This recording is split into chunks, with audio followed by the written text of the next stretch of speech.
우리 성도님 여러분, 한 주간 동안 편안하셨습니까? 귀한 안식일 주님의 집에서 함께 여러분들을 반갑게 만나고 있어서 반갑습니다. 하나님의 말씀 요한일서 3장 3절 말씀을 함께 보시겠습니다. 요한일서 3장 3절입니다. 요한일서 3장 3절입니다.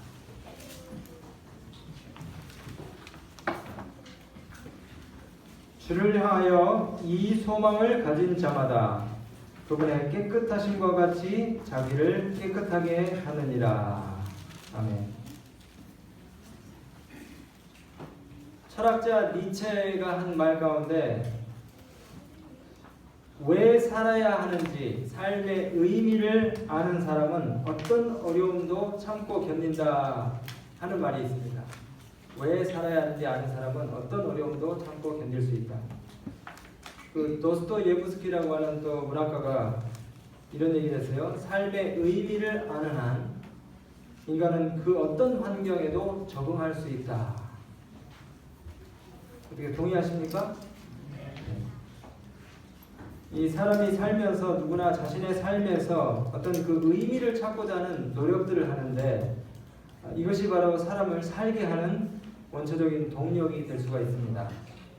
여러분 혹시 로고테라피라고 하는 단어를 들어보셨습니까? 로고테라피. 이게 일종의 이제 테라피가 붙으니까 치료법을 이야기하는 건데 이 로고테라피라고 하는 것은 정신의 능력을 개발시키고 또 강화시켜 가지고 치료를 하는 그 행위입니다. 어떤 정신적인 능력, 환자가 삶의 의미를 갖도록 해가지고 사는 것이 보람있고 의미가 있다라고 하는 그런 생각을 갖게 되는 순간부터 치료가 이루어진다는 것이에요. 그래서 스스로 이와 같은 생각들을 갖도록 도와주고 또 그와 같은 생각을 계속해서 유지하도록 정신의 능력을 강화시켜주는 것이 바로 로고테라피인데 로고스라고 하는 단어는 이 라틴어로 이제 말씀, 의미 이런 뜻이 있고요. 테라피라고 하는 것은 치료라는 의미를 가지고 있어서 이 두 단어를 합성시켜가지고 의미요법이라고 이렇게 치료법의 일종으로 이렇게 사람들이 사용하고 있습니다. 이 로고테라피의 창시자가 누구냐면요, 오스트리아 출신의 그 정신의학자 빅터 프랭글이라고 하는 사람인데 이 사람은 세계 2차 대전 당시에 나치에 의해서 체포가 돼가지고 아우슈비츠 수용소 들어보셨죠? 그 악명 높기로 유명한 아우슈비츠 수용소에 보내졌다가 용케도 살아남은 그 생존자 가운데 한 사람입니다. 가장 절망적이고도 극단적인 상황에서 어떻게 사람들이 생존하게 됐는지 그 수용소에서 살아남게 되었는지를 잘 관찰하면서 그 생존의 원칙을 발견한 사람이에요. 이 사람이. 아무리 잔혹한 독일군들이라 할지라도 생사람을 그냥 계속해서 학살하는 것이 쉽지 않았기 때문에 특별히 이 사람이 사람을 죽이는 일은 제정신을 가지고 할 수가 없는 일입니다. 그래서 히틀러가 유대인들을 학살하는 독일군들의 마음을 좀 죄책감을 줄여주고 편안하게 사람을 많이 좀 제거하기 위해서 몇 가지 정책을 썼는데 그 정책 중에 하나가 수많은 사람들이 모여있는 곳에 수용소에다가 화장실을 제한하는 겁니다. 화장실을 32,000명이 모인 수용소에다가 한 개의 화장실을 만들어 놓은 수용소도 있고요. 말도 안 되죠? 그래서 이 포로들이 밥을 먹는 그 식기 있잖아요. 깡통. 배급받는 그 깡통에다가 용변을 보고 화장실에 가지고 그것을 비우는데 심지어는 32,000명이니까 비우는 것도 어려워요. 그래서 나중에는 대변을 그냥 아무데나 지나가는 사람이 지나가는 통로에다가 이제 보게 되는 것이고 그래서 오고 가는 사람들의 이 배설물이 이 옷에도 막 묻기도 하고 자기 허벅지에도 묻고 이렇게 하는 것입니다. 그러니까 서로가 서로의 모습을 보면은 짐승 같은 거예요. 인간의 존엄성도 다 사라지고 점점 사람들의 마음 가운데 이렇게 짐승처럼 살아서 뭐하냐? 이렇게 살 바에는 차라리 죽는 게 낫지. 그러면서 마음의 삶의 의미를 갖다가 다 뭡니까? 없애버리는 것입니다. 그래서 이 독일군들이 양심의 가책을 최대한 덜 받고 많은 유대인들을 처리할 수 있는 그런 이제 기회를 얻게 된 것이죠. 그런데 여러분, 이런 도저히 개선할 수 없는 절망적인 상황 속에서도 살아남는 사람들이 있었다는 것입니다. 그래서 이 빅터 프랭클이라고 하는 사람이 그 경험을 실제로 자기가 하면서 살아남은 사람들의 생존 원칙 12가지를 정리를 했는데, 많이 있지만은 두 가지만 말씀을 드리면, 첫 번째는 빵의 원칙입니다. 빵의 원칙. 이 빵 한 부스럭이라도 어떻게 해서든지 내 입속으로 더 집어넣어가지고 그 대신에 에너지를 갖다가 최대한 덜 사용하는 것이에요. 많이 최대한 먹고 그 다음에 최대한 몸을 덜 움직이는 것. 그것이 생존을 위한 하나의 원칙이었어요. 불필요한 체력 손실을 줄이는 것입니다. 그 다음에 두 번째는 살아남는 사람들이 어떻게 해서 살아남는가 봤더니 세수를 한다는 것입니다. 세수. 여러분, 얼굴을 씻을 수 있는 물이 제공되는 것이 아니에요. 이 수용소에서는. 오후 4시 30분이 되면은 커피 한 잔의 배급이 나옵니다. 물론 이 커피는 제대로 된 물이 아니죠.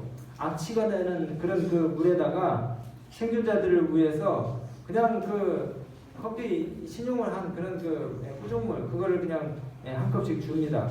그러면은 이 생존자들은 분명히 그 물을 다 마시지 않고 절반만 그 물을 마시고 반 컵의 물로 세수를 한다는 것이에요. 세수가 되겠습니까? 그렇지만은 눈곱을 떼는데 그걸 사용을 하고 몸에 더러운 이물질들을 갖다가 제거하는데 그 물을 사용하는 것이에요. 그리고 용변을 분 후에는 반드시 그냥 짐승처럼 하는 것이 아니라 자기의 죄수복, 수의를 갖다가 찢어가지고 용변을 닦고, 그렇게 하면서 자기 자신의 몸을 갖다가 뭡니까? 정결하게 하기 위한 어떤 그 제스처를 하는 것이에요. 이런 행동들은 결국 생존의 의지를 갖다가 계속해서 뭡니까?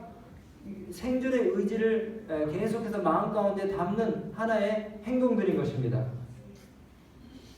그래서 그 정말 척박한 환경 가운데서도 인간의 존엄성을 계속 마음 가운데 잃지 않고 생존의 의지를 강하게 붙들면서 이 절망적인 상황 가운데서 살아날 수 있다고 하는 그런 확신을 가진 사람들은 대부분 살아난다는 것입니다.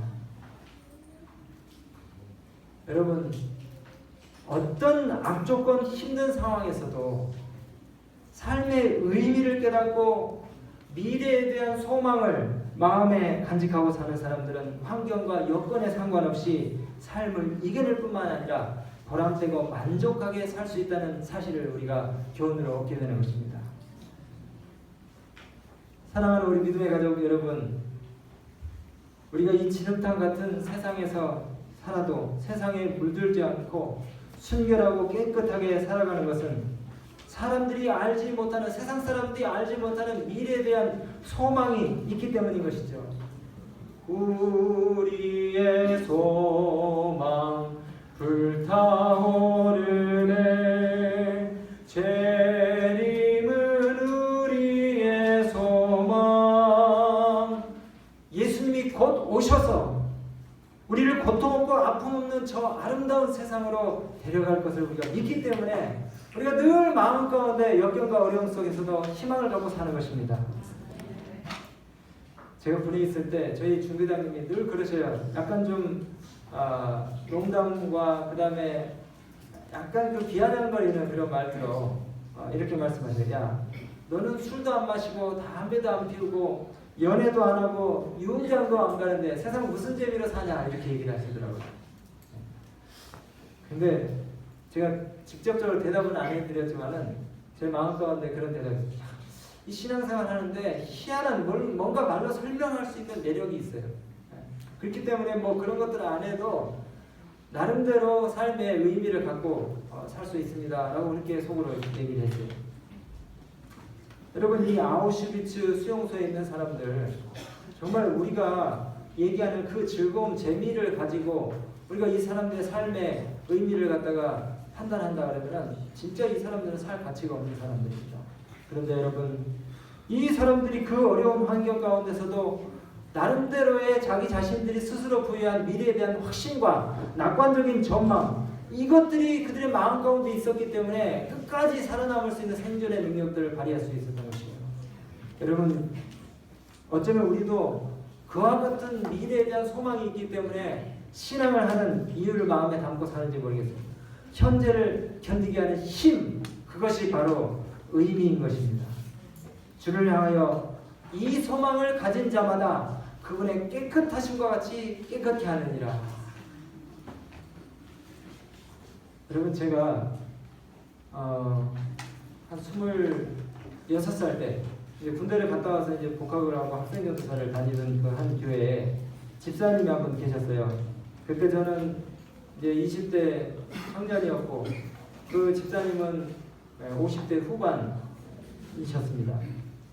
점심을 먹고 난 다음에 집사님 저를 부르시더니 당신 살아온 얘기를 쭉 해주시는 거예요. 사실 저희 아버지가 해방 전에 사대문 안에서 제일 가는 부자였대요. 사대문 뭔지 아시죠? 뭐 동대문, 남대문, 서대문 해가지고 서울 그 시내 한복판에서 5손가락 안에 들어가는 어마어마한 부자였대요. 그런데 자기하고 남동생이 이제 남매가 있었는데 자기 동생이 너무나 공부를 잘해가지고 서울 경기고등학교에서 뭐 전교 1등. 그래서 선생님들도 다 이 아이는 뭐 서울대학교 법대 가고도 남는다고 그렇게 기대를 하고 했는데 정말 알 수 없는 게 인생이라는 거예요. 고사장이 갔는데 갑자기 거품을 물고 쓰러지더니 그 길로 이 아들이 정신병이 들어가지고 아버지가 가진 재산을 다 팔아서 아들을 치료를 하려고 했는데 결국은 치료도 못하고 화병으로 아버지가 돌아가셨어요. 그래서 이 집사님이 미군 부대 이제 군무원으로 일을 하시는데 결혼도 안 하시고 그 동생 뒷바라지 하느라고 나이 드신 노모님을 모시면서 그 정신병 들어가지고 방 안에 갇혀 있는 동생을 돌보면서 살고 계시더라고요. 그 집사님이 저한테 이런 얘기를 하시는 거예요. 전도사님, 저는 세상살이가 마음먹은 대로는 아니라도 대충 예측하는 방향으로 어느 정도 가리라고는 생각했습니다. 근데 전혀 인생에 뜻밖의 일들이 많이 생기더라고요. 그래서 이제는 현재의 상황은 더 나아질 수 없지만 예수님이 재림하시면 모든 것이 달라질 수 있다는 이 믿음 하나 가지고 이 믿음 하나가 있기 때문에 제가 살고 있습니다. 그렇게 말씀하시더라고요. 주를 향하여 이 소망을 가진 자마다 그의 깨끗하신 것 같이 자기를 깨끗하게 하느니라. 이 말씀이 생각이 납니다. 지난주에 우리 유명수 선생님께서 매우 의미심장한 말씀을 저에게 들려주셨어요. 예배 시작하기 전에. 가물어가지고 지난주 화요일까지만 해도 어땠습니까? 아주 가물었잖아요. 비가 안 와가지고. 그래서 호수로 물을 아무리 줘도 하늘에서 잠깐 하나님이 비를 내리시는 것만 못하다고 그렇게 말씀하셨어요. 식물이 성장하는 여러 과정에서 사람이 할 수 있는 일이 매우 제한적입니다. 어떻게 농사 짓는 분들 동의하십니까? 네. 심는 것과 거두는 것은 사람이 하지만 싹을 틔우는 것, 성장을 촉진시키는 것에 대해서는 사람이 할 수 있는 일이 아니에요. 바울 선생님이 그랬죠. 나는 심었고 아볼로는 물을 주었을 때 오직 하나님만이 자라게 하신다 그랬잖아요. 그런즉 심는이나 물 주는이나 아무것도 아니로되 오직 자라나게 하시는 하나님뿐이니라 이렇게 말씀했어요. 지난주에 기도력에 보니까 씨에 생명이 있고 토양이 비옥해도 무한한 능력이 밤낮으로 우리가 자는 순간에도 작용을 하지 않으면 그 씨는 어떤 결실도 내놓지 못한다고 말씀했어요. 메마른 밭이 소낙비로 생기를 머금어야 하고 햇빛이 온기를 줘야 됩니다. 그리고 땅에 묻힌 씨앗에 전기가 통하도록 해줘야 돼요. 이 모든 일을 누가 하신다고요? 창조주 하나님께서 하시는 것이에요. 하나님의 능력으로 말미암아 모든 씨앗이 발아하고 식물이 성장할 수 있는 것입니다. 그러므로 여러분, 우리의 한계를 인정하는 일은 신앙의 필요를 갖게 하는 중요한 계기가 됩니다. 아주 중요한 계기가 돼요. 또한 주님의 오심을 마음에 품고 소망을 가지며 살게 하는 아주 중요한 이유가 되는 것이에요. 더 나아가서 이 소망을 가진 자들이 요한일서 3장 3장 오늘 말씀같이 그분의 깨끗한 품과 같이 우리 자신을 깨끗게 하는 이 이유가 되게 되는 것입니다. 사도 베드로는 우리가 가진 소망의 이유를 묻는 자들에게 늘 어떻게 대답해야 될지 마음으로 준비하라고 그렇게 말씀하셨어요. 베드로전서 3장 14절에 베드로가 이 성도들이 고난을 당하고 있음을 암시하는 그 말씀을 하시면서 당시에 소아시아에 흩어져 사는 그리스도인들이 얼마나 신앙 때문에 많은 고난과 역경 가운데 있었는지에 대해서 말씀하고 계십니다. 여러분, 우리가 고난을 당하면서도 고생을 하면서도 부활의 소망, 영생의 소망을 가지고 신앙생활하는 모습을 보고 사람들이 당신이 가지고 있는 그 소망이 도대체 무엇이기에 당신은 그렇게 행복합니까? 당신 마음 가운데 도대체 뭐가 들었길래 이렇게 어려운 상황 가운데서 당신 웃을 수 있습니까? 그렇게 물을 때에 여러분들이 준비할 말을 가지시라는 것입니다. 물론 여러분 사실 말로 하지 않아도 여러분들의 그 온화하고 평안 미소를 통해서 그 신앙의 이유에 대한 답변을 주실 수 있어요. 우리의 삶이 늘 기쁘고 즐겁고 희망이 넘친다면, 그리고 긍정적이다면 여러분 주변 사람들이 궁금해할 것입니다. 도대체 저 사람들은 무엇 때문에 저렇게 기뻐하는가? 여러분, 우리 모두에게 복스러운 소망 되시는 예수 그리스도에 대한 믿음과 확신이 있으십니까? 그 좋은 하늘나라에 대한 믿음이 있으십니까? 제가 지난주에 혹시 무슨 설교를 했는지 제목을 아시는 분? 지지난주하고 지난주 설교 제목이 똑같아요. 네, 14만 4천. 하늘에 관한 이야기를 했잖아요. 하늘에 관한 이야기. 여러분, 그 하늘에 우리 모두가 다 가시게 되길 바랍니다. 이 땅에서 즐거운 일들이 많이 생겨도 그게 계속 갑니까? 금세 또 걱정할 일들이 생겨요. 근데 여러분, 하늘 가면은 더 이상 우리 그런 걱정할 필요가 없습니다. 우리 학생들 시험 없는 하늘나라에 가고 싶어요? 대답이 없는 거 보니까 시험 실컷 보시고 세상에 살기 바랍니다. 저는 하늘에 갈 겁니다, 여러분. 우리 마음속에 모시고 사는 예수님이 우주 만물의 주인이신 하나님이시며 우리를 죄에서 구원하신 메시아가 되십니다.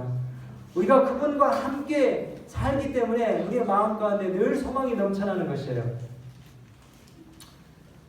우리 자신을 어떻게 하면 깨끗하게 할 수 있을까? 그 소망을 가진 자들이 주의 깨끗하심과 같이 자신을 깨끗하게 한다는데 어떻게 하면 깨끗하게 할 수 있을까? 저희 아이들이 그러더라고요. 아빠, 왜 이 교회에 와가지고 계속 형제 사랑에 대한 얘기를 자꾸 하느냐고 그러더라고요. 그래서 저희 아이들이 설교를 안 듣는가 싶었더니 듣긴 듣더라고요. 근데 어떻게 하다 보니까 자꾸 이 말씀이 이렇게 연관이 돼요. 오늘 요한일서 3장 3절의 말씀을 인용을 했지만은 그 후에 있는 내용들을 보니까 10절 이하에 보니까 형제의 사랑에 대한 이야기가 나오더라고요. 자기를 깨끗하게 하는 방법에 대해서. 근데 뭐 그럴 수밖에 없는 게 오늘 우리가 교과 시간에도 공부를 하셨지만은 10계명은 결국 하나님 사랑과 뭡니까? 형제 사랑, 이웃 사랑에 대한 이야기더라고요. 요한일서 3장 11절에 우리가 서로 사랑할지니 이는 너희가 처음부터 들은 소식이라. 10절에도 무릇 의를 행치 아니하는 자나 그 형제를 사랑하지 아니하는 자는 하나님께 속하지 아니하였다. 그래서 계속 형제 사랑에 대한 이야기를 하세요. 14절에도 우리가 형제를 사랑함으로 사망에서 옮겨 생명으로 들어간 줄 알거니와 사랑치 아니하는 자는 사망에 거하느니라. 15절에도 그 형제를 미워하는 자마다 살인하는 자니. 12절에 그래서 가인같이 되지 말라고 그렇게 말씀을 하셨어요. 왜냐하면 우리 예수님께서 우리를 형제라고 생각하시고 자신의 목숨을 우리의 목숨을 위해서 버리셨잖아요. 그가 우리를 위하여 목숨을 버리셨으니 우리가 이로써 사랑을 알고 우리도 형제들을 위하여 우리 목숨을 버리는 것이 마땅하니라. 여러분, 우리 주님이 우리를 위해서 어떤 취급을 하셨는지 생각해 보세요. 자기 땅에 오셔서 주인도 몰라보는 이 배은망덕한 사람들에게 핍박과 조롱과 멸시를 받으시면서도 그들을 위해서 기도하셨습니다. 그들의 구원을 위해서 기도하셨어요. 자신을 배반한 세상을, 자신을 배신한 사람들을 애처롭고도 가련한 그리고 동정과 사랑이 섞인 눈으로 바라보시면서 슬퍼하셨던 우리 주님을 생각해 봅시다. 우리가 그 주님을 생각하면 세상에 용서하지 못할 사람이 아무도 없어요. 지지난주에 제가 NCD 그 건강한 교회 성장을 위한 연구 모임에 갔다 그랬잖아요. 거기 좀 생소한 용어를 쓰시더라고요, 그 강사분이. 근데 다른 분들은 다 알고 계셨어요. 요즘 있잖아요, 무교회주의를 외치는 사람들이 많습니다. 그 다음에 여러분 혹시 안나가 교회 교인이 누군지 아세요? 네, 가나안 교회. 그래서 그 강사님이 계속 가나안 교회 교인, 가나안 교회. 그래서 저는 가나안 교회가 뭔가 했더니 안나가 교회 교인들이더라고요. 보니까요. 나는 교회 딱 진절머리나 맨날 서로 그냥 다투고 싸우고 그런데 그게 무슨 교회야 하면서 나는 혼자 신앙할래 하는 사람들입니다. 그게 가나안 교인이래요. 가나안 교인. 그래서 이 무교회주의를 외치는 그런 사람들이 요즘 많이 생기는데, 여러분 우리가 이 신앙생활에도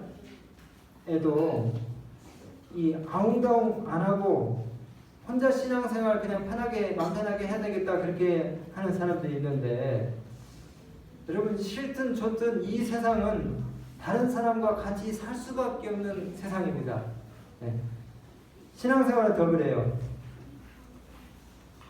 여러분 우리가 신앙생활하면서 혼자가 아니라는 사실에 대해서 우리가 감사해야 됩니다. 혼자가 아니라는 사실. 바로 서로 간의 이해가 달라서 입장 차이 때문에 우리가 오해하고 또 형제 간에 어떤 약간의 불편한 생각들이 있을지 몰라도 이거는 가정에서도 생길 수 있는 문제예요. 얼마든지. 그러나 우리가 마음을 바꿔주시는 하나님께 기도하면서 형제에 대한 사랑을 마음에 품도록 간절히 기도하면 하나님께서 그 사랑을 우리에게 주십니다. 어떻습니까? 세상은 역시 혼자 사는 것보다 둘이 사는 게 유익합니까? 네, 유익해요. 어저께 우리 장로님 집사님들 여기 공사에 나오셔가지고 하시는데 그냥 사람이 여럿이니까 뚝딱 해버렸어요. 근데 뭐 일이 힘든 줄도 모르고 여럿이서 농담하면서 장난치면서 하니까 더욱 재밌어요. 그 제가 필리핀에 있을 때 우리 선교사 이제 훈련센터에서 1년에 2번씩 산을 이렇게 오르는데, 그 산을 6개월에 한 번씩 사람들이 그 왔다 갔다 하는 산이 아니기 때문에 6개월에 한 번씩 그 산을 이렇게 이제 찾아가면 산이 이렇게 완전히 정글 밀림이 돼 있어요. 그래서 훈련생들이 산행을 하기 전날 미리 그 산길을 갖다가 이제 개척을 해야 됩니다. 근데 꼭 그 트레이너들 2-3사람하고 우리 한국 사람들이 그 필리핀 정글을 갖다가 개척하는 것이 쉽지 않고 또 때로는 위험이 있을 수 있으니까 항상 그 현지인 산 사람을 몇만 원을 주고 사가지고 그 사람을 앞장 세워서 우리가 길을 전날 개척을 하거든요. 근데 그 산길 답사하는 것이 돈이 좀 들어서 어느 날은 이제 우리가 그냥 그 필리핀 현지인을 사지 말고 우리끼리 한번 해보자 그래가지고 저하고 젊은 그 트레이너 한 사람하고 둘이서 그 산길을 갖다가 이제 개척을 하기 위해서 나섰어요. 근데 이제 늘 갔던 게 이렇게 갔지만은 숲이 막 울창하게 우거진 그런 본격적으로 이 숲길을 딱 들어가는데 약간 겁이 나더라고요. 길을 잃으면 어떡하나. 그다음에 뱀이라든가 무슨 그 동물들이 나오면 어떡하나. 너무 우거졌으니까. 그렇지만은 둘이 가니까 겁이 안 나더라고요.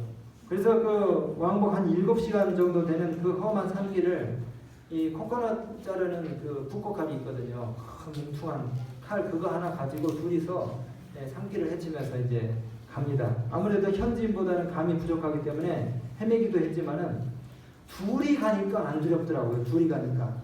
그렇다고 해서 뭐 서로가 서로를 위해서 뭐 업어주거나 뭐 그렇게 한 건 없어요. 근데 둘이 가니까 두려움이 없고 또 위협적인 상황이 발생해도 위기감을, 공포감을 느끼지를 않을 수가 있어요. 그래서 그 두 사람의 유익성에 대해서 성경은 여러 곳에서 이야기를 합니다. 예수님께서 전도하러 사람을 내보내실 때 몇 명씩 짝지어서 내보내셨어요? 둘씩, 혼자 보내지 않고 둘씩 내보내셨어요. 또 하나님이 결혼 제도를 창설하신 것도 그 때문입니다. 같이 세상의 시련과 어려움들을 극복하러. 여기 이런 말씀 있잖아요. 혹시 저희가 넘어지면 서로 일으켜줄 사람이 있기 때문에 좋다고 그렇게 전도서에 말씀하고 있어요.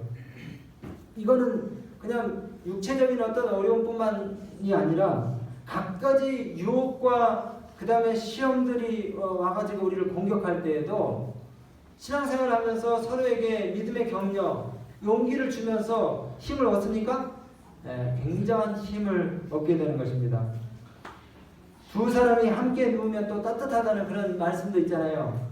두 사람이 함께 누우면. 저는 이거를 군대 있을 때 경험을 했습니다. 그 영하 25도 되는 혹한기 훈련을 갔는데 추워 죽겠는데 사단장님은 우리 병사들을 위해서 그렇게 명령을 하셨는지 모르겠지만은 이미 10시에 취침을 해가지고 그 한 대에다가 천막 쳐놓고 누워서 이제 잠 막 들려 그러는데 영하 25도에 노지에다가 그냥 천막 하나 쳐놓고 잔다니까요. 놀라시는 분들이 없으시면 추워 죽겠는데 사단장님이 12시에 대대장님한테 전화를 하셔가지고 병사들 얼어 죽을 것 같으니까 1m 땅을 파고 자라는 거예요. 아니 그게 좋은 말 같지만은 사람 죽이는 일입니다. 이제 지금 추워가지고 막 어떻게든 체면을 걸어가지고 잠이 이제 막 들려 그러는데 우리를 위한답시고 땅을 1m를 가지고 파가지고 자라는 거예요. 그래서 이제 병사들이 일어나가지고 그 조그만 야전삽으로 얼음 땅을 갖다가 막 죽도록 팠어요. 근데 그렇게 하니까 또 그 추운데도 땀이 나더라고요. 그래가지고 이제 막 이렇게 막 더운데 또 자려고 그러니까 어떻습니까? 그리고 땅을 파기 전에는 넓게 이렇게 잤는데 그 1m 되는 데다가 60명이 들어가서 자려고 그러는데 얼마나 좁겠습니까? 그냥 막 칼잠을 간신히 막 추워가지고 오돌오돌 떨면서 자려고 그러는데 하필이면 또 이제 그 구덩이 속에 들어가지고 누웠는데 제 옆에 제일 지독한 고참이 제 옆에 누웠어요. 아주 그냥 욕을 입에 달고 사는 그 고참인데 제 옆에 딱 누웠어요. 근데 그때는 욕을 안 하더라고요. 자기도 추우니까 야야야야야 꽉 붙어 어이구 추워 그러다 드드드드 하면서 이빨을 갈면서 제 옆에 붙으라는 거예요. 계속해서. 그래서 그 왼수 같은 고참도 이럴 때는 정말 필요하구나. 그러면서 둘이 함께하는, 여럿이서 함께하는 것의 그 유익을 제가 경험하게 됐습니다. 제가 가끔 집에서 저희 집사람이랑 저희 아이들이랑 이렇게 막 다툴 때 제가 그래요. 나중에 애들 데리고 가서 애들 꼭 붙들고 행복하게 살으라고. 나는 처먹지고 혼자 살 거니까. 근데 그럴 수 있습니까? 여러분 고독해서 외로워서 미칩니다. 나중에. 절대로 혼자 살면 죄 안 짓고 의롭게 살 수 있을 것 같죠? 아닙니다. 여러분 절대 아니에요. 같이 살면서 여러분 그 삼겹줄 얘기 들어보세요. 삼겹줄. 삼겹줄. 절대 안 끊어집니다. 이런 단결된 힘이 신약 교회에 와가지고 성도들의 그 믿음 생활에, 특히 기도 생활에 필수적이면서 폭발적인 능력을 발휘했다는 사실을 우리가 사도행전을 통해서 알 수가 있는 것이에요. 120명이 모인 그 다락방에서 엄청난 성령의 역사가 함께 했을 때 일어난 것입니다. 함께 했을 때. 오늘 말씀 마치면서요. 아무리 세상살이가 힘들고 어려워도 이 교회라고 하는 도피처에서 하늘을 소망하고 예수님을 사모함으로 위로를 얻게 되시기 바랍니다. 특별히 이 신앙 공동체에서 마음을 터놓고 서로의 사정을 살펴가면서 위로해 줄 수 있는 믿음의 친구, 동역자를 꼭 한 분 이상씩 만드시고 하늘을 향한 이 여정길에 낙오함 없이 전진하시게 되기를 간절히 바랍니다. 그렇게 할 때에 이 소망으로 인해서 죄의 깨끗하심과 같이 우리 자신들을 깨끗하게 할 수 있는 것입니다. 한 주간도 믿음 안에서 승리하시고 또 믿음 안에서 정말 행복하시는 우리 모든 믿음의 가족들 다 되시길 바라면서 말씀을 마치겠습니다.